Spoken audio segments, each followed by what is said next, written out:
گھر کو برباد کر دیا، گھر والے ہی دنیا سے چلے گئے، اور ہم کہتے ہیں کوئی بات نہیں یار، مذاق میں جھوٹ بولتا ہے نا، میں مذاق میں جھوٹ بول رہا ہوتا ہوں۔ یہ ہے جھوٹ کی نحوست۔ ٹھیک ہے، بعض اوقات ہر جھوٹ جان نہیں لیتا، مگر وہ جھوٹ ہمارے چہرے کا نور لے جاتا ہے، ہمارے رزق کی برکت لے جاتا ہے، ہمارے گھر کا امن لے جاتا ہے۔ ہمیں سچ بولنا ہے۔ اچھا، ہم ہیں کس نبی کی امتی؟ ابھی میں جو کلام پڑھ رہا تھا اس کا پہلا شعر کیا ہے؟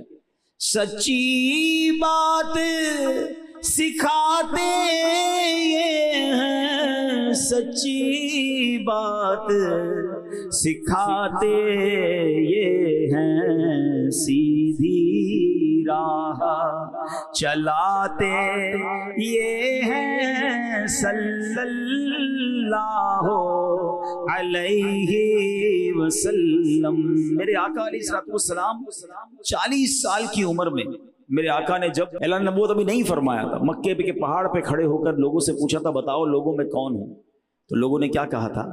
آپ سچے ہیں، آپ صادق ہیں، آپ امین ہیں، میں اور آپ اس نبی کے امتی ہیں کہ جن پر جو لوگ ابھی ایمان نہیں لائے اور بعد میں اعلان نبوت کے بعد جانی دشمن ہو گئے، مگر پھر بھی ان کی زبان سے کیا تھا؟ آپ سچے ہیں۔ دشمن بھی سچا کہتا تھا، ہمیں دوست بھی جھوٹا کہتا ہے۔ فرق دیکھو نا، ہمارے بارے میں کئی لوگوں کے عجیب سے کانسیپٹ ہیں، یار بھائی اس سے کاروبار مت کرنا، یہ جو کہتا ہے غلطی کہتا ہے، اس کی بات پہ یقین مت کرنا، یہ قسم کھائے گا پھر بھی جھوٹا ہے، پیسے دے دو گے واپس نہیں ملیں گے، یہ قسم کھائے گا پھر بھی نہیں دے گا۔ ارے یار حد ہو گئی۔ پہلے ہم سنتے تھے کہ کچھ لوگ کبھی کبھی جھوٹ بولتے تھے، اور اب تو ایسا لگتا ہے بندہ کبھی کبھی سچ بولتا ہے۔ نہ کرو ایسا۔ یہ جو ہمیں لگتا ہے یار میرے جھوٹ بولنے سے ہوتا کیا ہے، بہت کچھ ہو رہا ہے۔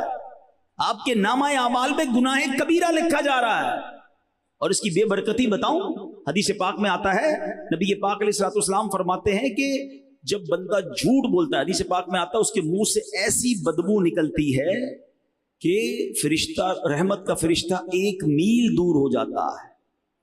حضرت سیدنا امام عبد الرحمن ابن جوزی فرماتے ہیں جب مومن بلا عذر جھوٹ بولتا ہے، اس کے منہ سے بدبودار چیز نکلتی ہے یہاں تک کہ وہ عرش پر پہنچ جاتی ہے، اور عرش اٹھانے والے فرشتے اس پر لعنت کرتے ہیں، اور ان کے ساتھ 80,000 فرشتے بھی لعنت بھیجتے ہیں، اور 80 خطائیں اس کے ذمے لکھی جاتی ہیں، جن میں سب سے کم احد پہاڑ کی مثل ہے۔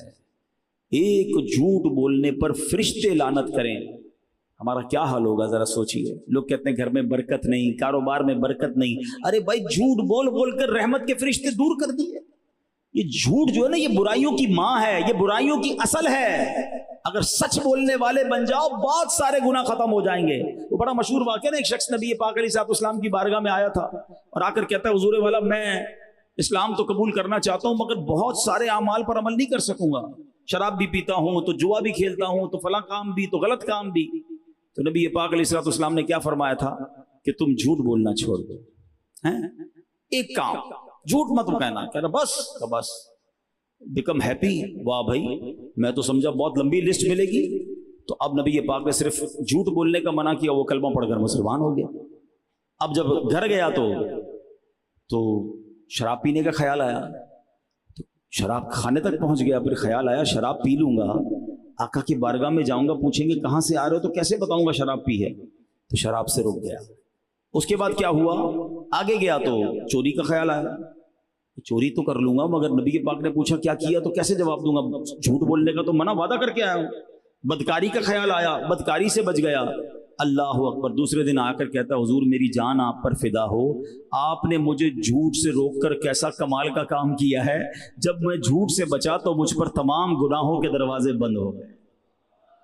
ہاں، یہ جھوٹ بول کر اتنے گناہ ہو رہے ہیں، ماں باپ کو بچہ جھوٹ کہہ رہا ہے میں تو ادھر گیا تھا، میں تو یہ کر رہا تھا، نہیں میں وہ کر رہا تھا، سیٹ کو جھوٹ بول کر بندہ نوکری میں ڈنڈی مار رہا ہے، کاروباری جھوٹ بول کر اپنا سودا غلط بیچ رہا ہے، حرام کما رہے ہیں لوگ، جھوٹی قسمیں، جھوٹے وعدے۔ نہ کرو ایسا، جھوٹ بول کر مال تو بیچ لو گے، برکت چلی جانی ہے۔ ہاں، یہ پیسہ کس کام کا جو جھوٹ بول کر مال بیچ رہے ہو آپ؟ سچ۔ ہاں، آج بھی آپ اپنی مارکیٹ کو دیکھ لیں، جو سچ بولتا ہے پورا سودا دیتا ہے، مال بے شک مہنگا بیچے مگر پھر بھی اس کا مال بکتا ہے۔ ہمیں لگتا ہے 1-2 بار جھوٹ بول کر گاہک لے جائے گا، اگلی بار نہیں آنا اس نے آپ کی دکان پر۔ دیر پا کاروبار چلانا ہے، برکت والا چلانا ہے، تو آج بھی سچے کا سودا بکتا ہے۔